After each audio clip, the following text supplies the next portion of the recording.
Good morning! So it's my third day here in Hoi An, Vietnam.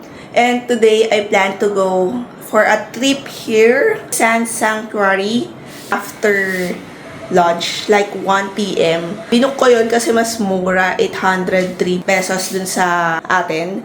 And alam ko mas magandang earlier, pero parang mas mahal siya a little bit kapag mas early. Siyempre, baka hindi mas mainit.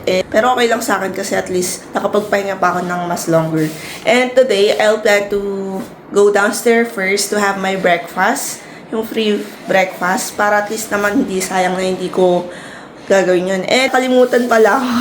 Ang nabook ko dito sa room is hanggang June 7 to 9.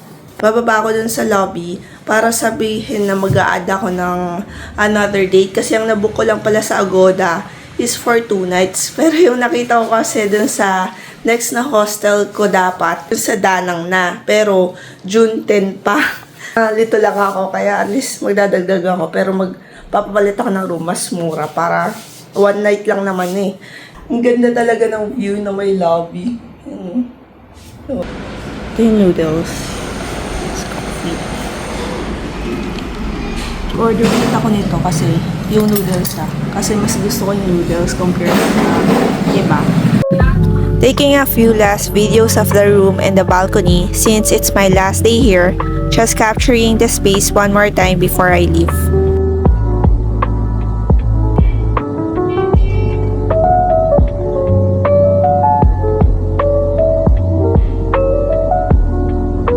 Time check, it's 11:40 p.m.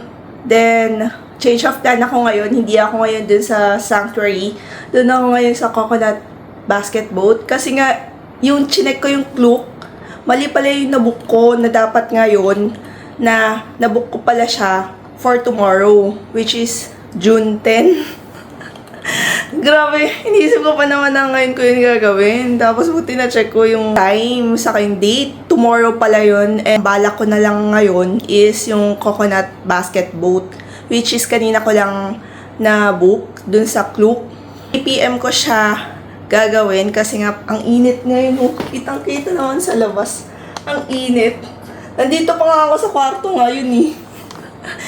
Ito yung last day ko na dapat sa hostel na to. Pero hindi ko nga napansin. Book ko rin dito is hanggang 2 nights lang. Na dapat 3 nights. Hindi ko lang kung bakit hindi ko na-check yung mga yun. Hindi ko lang talaga na-experience yung mga ganun na bagay. Na nagkamali ako sa booking. Anyway, it's all good naman na. Tapos bababa na ako ngayon para mag-change ng room. Ang nabook ko na yung mas cheaper kasi 1 night na lang naman na. Sayang naman kapag ibubook ko pa. Yan. Tapos ngayon pala, nakita ko na itong salamin. Ngayon ko lang napansin na automatic pala siya. Ito kasi, di ba may Bluetooth. Ewan ko kung Bluetooth yun. Ngayon lang ako nakakita niyan eh. Ayan o. I-click-click ko to. Wow. Ito. Wow. Ngayon lang ako naka-experience niyan. So ito yung gawa. Nag-sleeveless ako ngayon kasi ang init. Tapos, ito naman yung shorts na binili ko. Dalawa yan eh. Ayan. Grabe yung taba. Ganda ng gawa ng ate ko. Kasi yan, diba? Knitting. Specially made. Ito na yung last view ng balcony. Which is ganda sa umaga. Diba? Ang init. Ang init oh. Makikita mo talaga dito yung view. Kasi sobrang init. Ang init nga lumabas ngayon eh. Diba? Ayan, so baba na ako dito. Para at least, diba? Kasi magtutos na. Ano naman ako?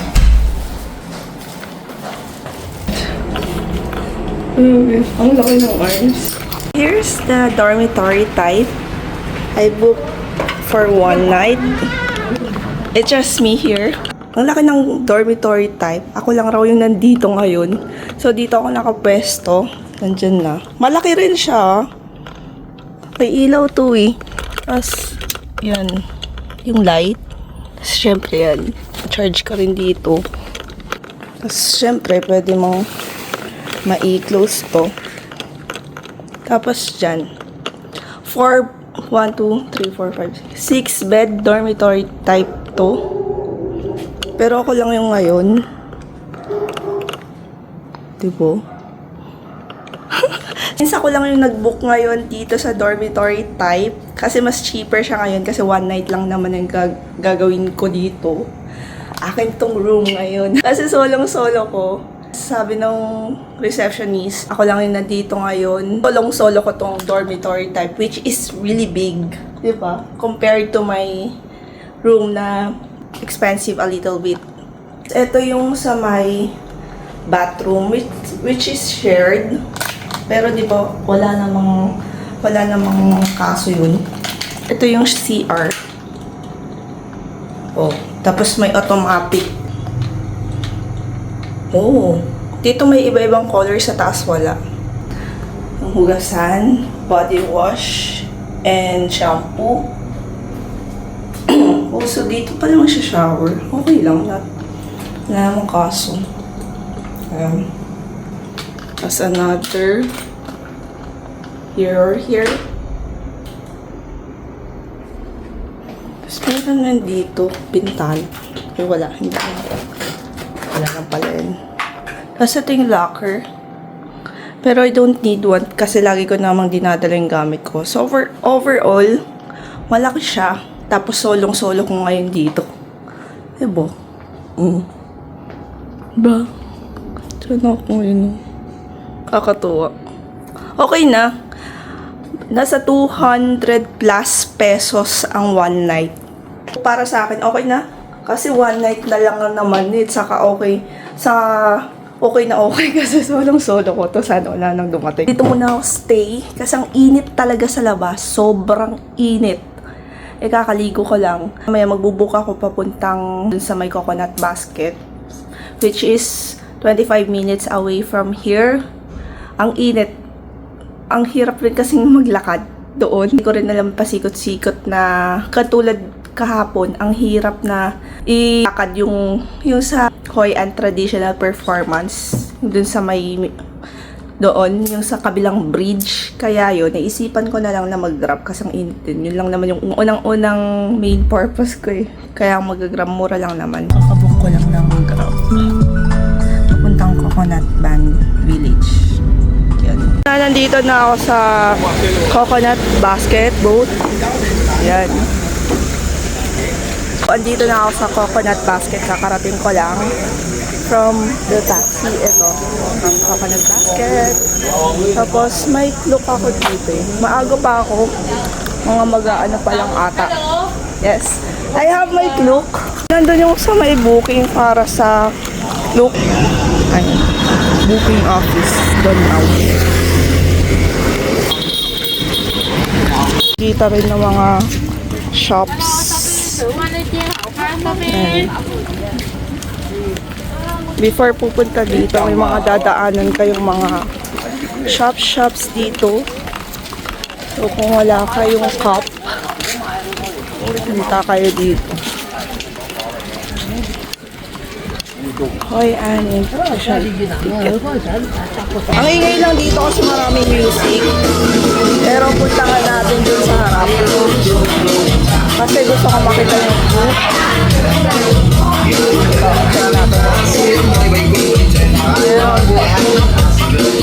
While waiting, mag-view tayo dito. May mga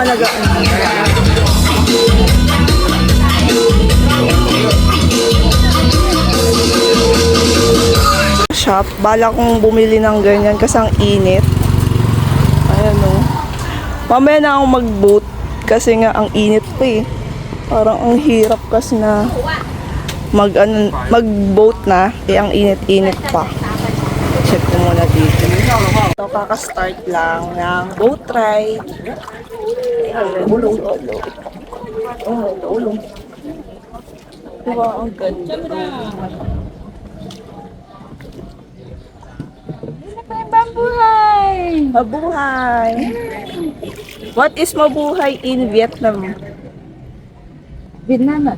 Yeah, Vietnam language. Vietnam. Good morning! Ready, ready. Sorry? Yan, yan, yan. Yeah. Pag nandito kayo, you should do this boat ride here in Hoi An. Kasi it's one of the activity that you must do here in Hoi An. Hội An, Rừng dừa bé mẫu Hội An. Yeah. Rừng dừa bé mẫu Hội An. So this place is surrounded by nipa coconut trees, and the boats here are not the usual ones. They're actually round basket boats, which makes the ride really unique. You can also hear music and people cheering from the other boats. Some of the boatmen are spinning their boats for the tourists, and everyone is laughing and taking videos. It's actually a really fun atmosphere here. There are many round basket boats around us, and each one has tourists enjoying the ride. About to try the spinning coconut basket boat in Hoi An. Wish me luck!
Grabe, nagawa mo yung paikot. Nakakatuwa kasi experience na yun. And it's really a must experience to do those things. Kasi diba, nandito na rin kayo, ba't hindi gawin yun? Enjoy mo muna yun.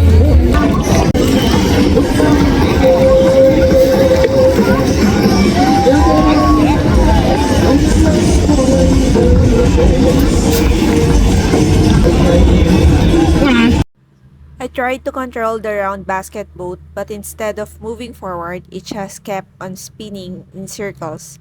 I guess steering this thing is harder than it looks.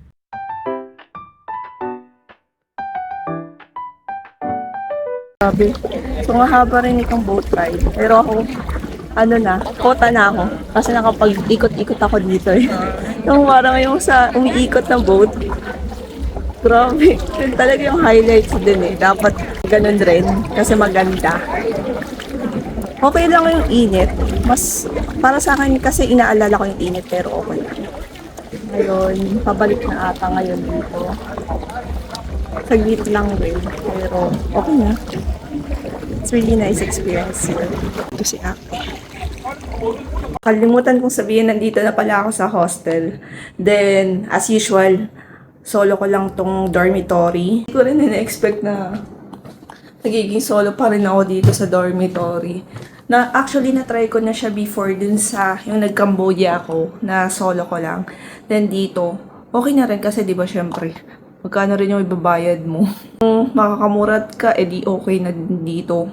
Malaki siya, at least solo ko pa. Sana wala mo nang pumunta dito. Para sa coconut basket, it's really nice experience na matry talaga yun. Then, ayun, enjoy ko naman. Tapos, yun lang yung activity ko for today na grabe na pinuntahan ko. kakain ako kasi di ako nag-lunch. Then, after nung lunch, gusto kong matry yung coffee. Yung nasa rooftop. So, yun yung mga activity na gagawin ko this afternoon. Magpo-4 na rin. Bukas yung sa Sanctuary. Good luck na lang. Kasi, after lunch pa naman yun, mga 1 p.m. After nun, alis na ako dito sa Hoi An Nas part. Doon na ako sa Danang. Tapos muna ako. Wala muna mag-check-in dito sa my dormitory type para at least solo ko lang. Ang balak ko today is pupunta dun sa White Rose Dumplings para matry. So, pupunta ako dito sa may White Rose Restaurant. Balak ko kasing itry yung dumplings na White Rose Dumplings. Ito yun, we nasa 710 meters away. So, 8 minutes. Yan, dire-diretso lang. Bago lang sa akin tong daanan na to. Araw-araw pa eh. Ngayon ko lang napuntahan etong location na to, yung park na to. Ang katuwa lang. Yung cute to. May nakikita pala ako dito na hindi ko pa nadadaanan. Diba? Ganda.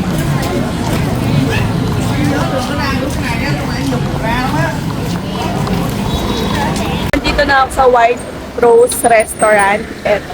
Grabe, hinahanap ko siya. Hindi ko mahanap pa dito. Ayan eh. Ayan. Yung White Rose Restaurant. Nakarating ko lang halos. Ngayon tatry ko. White Rose Restaurant. No. So, dumating na yung order ko. Eto. Yung White Rose Dumplings. Lemon.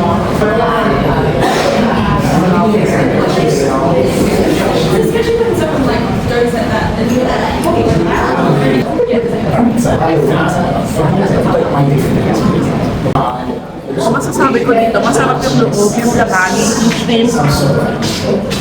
Pero nahihirapan lang akong umaya dun sa cover niya yung white.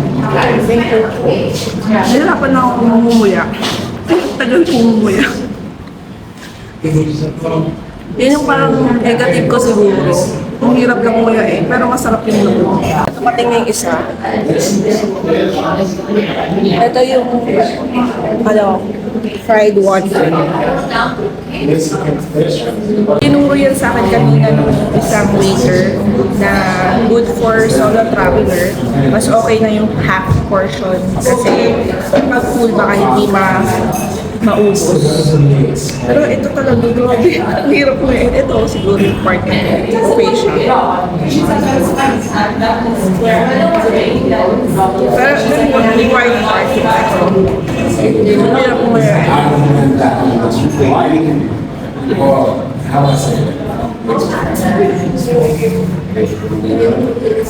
Masarap siya pag sausaw dito. Yun lang talaga yung parang negative side dito. Hindi ko masyadong type. Mahirap nung nguya eh. Lalo na yung kanina. Ito yung isa. Parang na-stuck doon sa lalamunan ko yung half nung cover. Damag. Diba? Try naman natin to. It's called as Hoi An Pizza. Dami talagang gulay.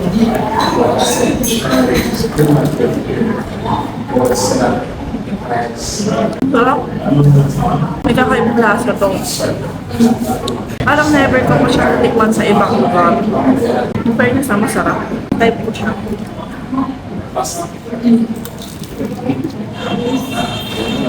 May pineapple ata siya.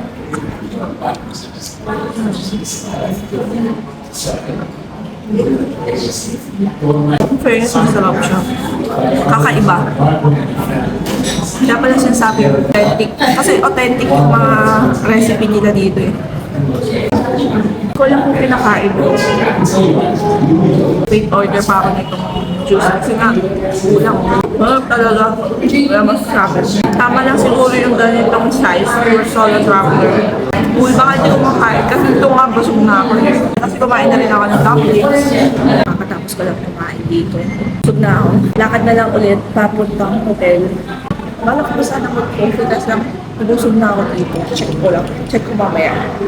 Kasi 8:30 pa naman yung sarado. Kung hindi, baka tuloy na lang. Pero as of now, busog ako ngayon. Sige, pwede naman coffee. Para at least matry, di ba? Sige, check out na ako. Hindi ko pa kalimutan kung may sisi dito, pero siguro naman meron. Yun, para saan kaya yung ganun nila, oh? Yan. No? Nakikita ko yan kahit saan, eh. Ganun. Ayan, no, meron rin dito sa labas. So, sa gate, ano kayang ibig sabihin yan, no?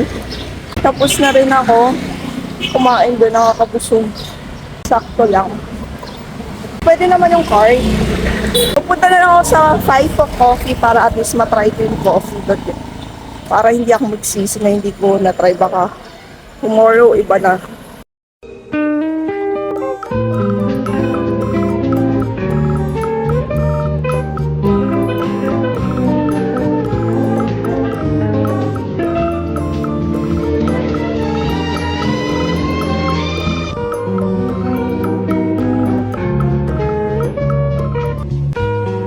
Hantong and Vietnam Jade.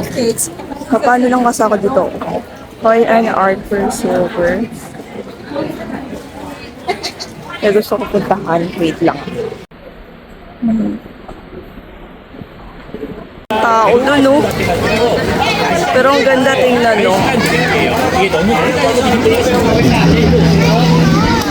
Ang dami. Okay, so na-try ko na yung coconut coffee. Coconut coffee. Naka-order ako. Buti hindi masyado matao na ngayon dito. Babalik ulit ako bukas for another pasta ako.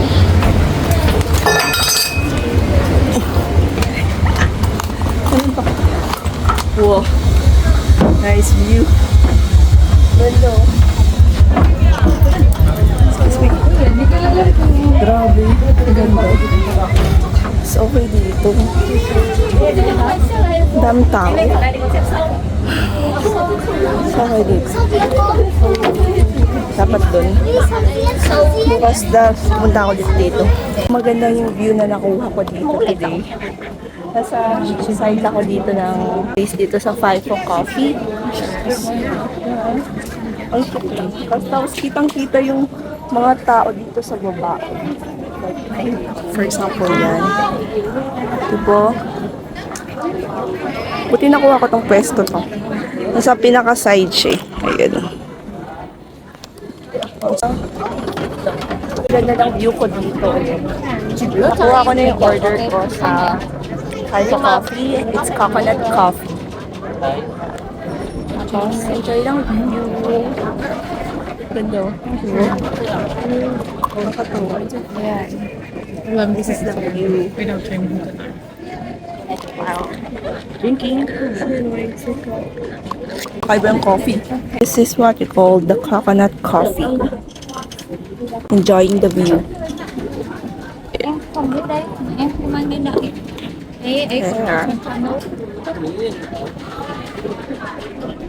Right now, I'm taking a little coffee break here at Pfeiffer Coffee in Hoi An. It's really nice to just sit down and relax for a bit.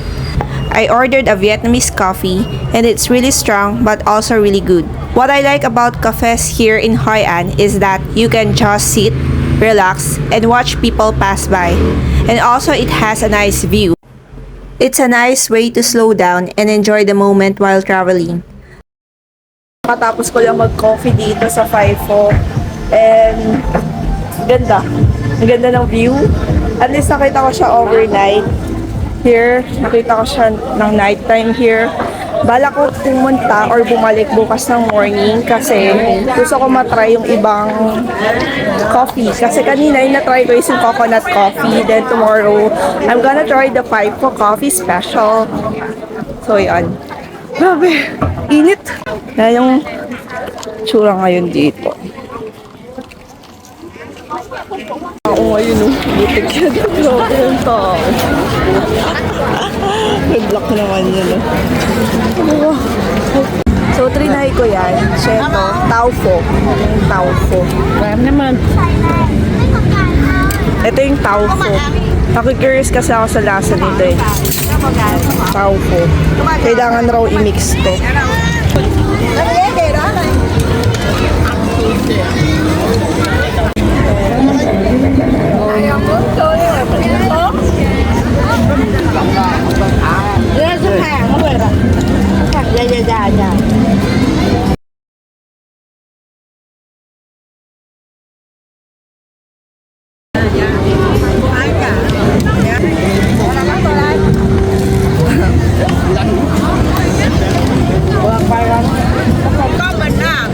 Đâu đâu. Đây bỏ nói gì chưa? Đây, rồi.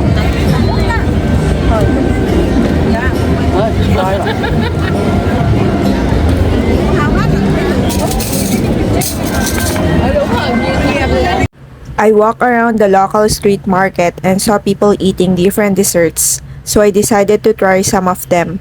I met a few locals who were very friendly and they showed me what they were eating. One of them was che, a sweet dessert with beans, jelly, and coconut milk, and they let me taste it. It was sweet, creamy, and really refreshing. So after trying it, I decided to buy a bowl for myself. They finished eating first and said goodbye to me. And before leaving, they took some pictures with me. After that, I stayed there a bit longer finishing my food alone while thinking about the nice experience I just had. Thank you. Bye-bye. Nice to meet you. Bye-bye.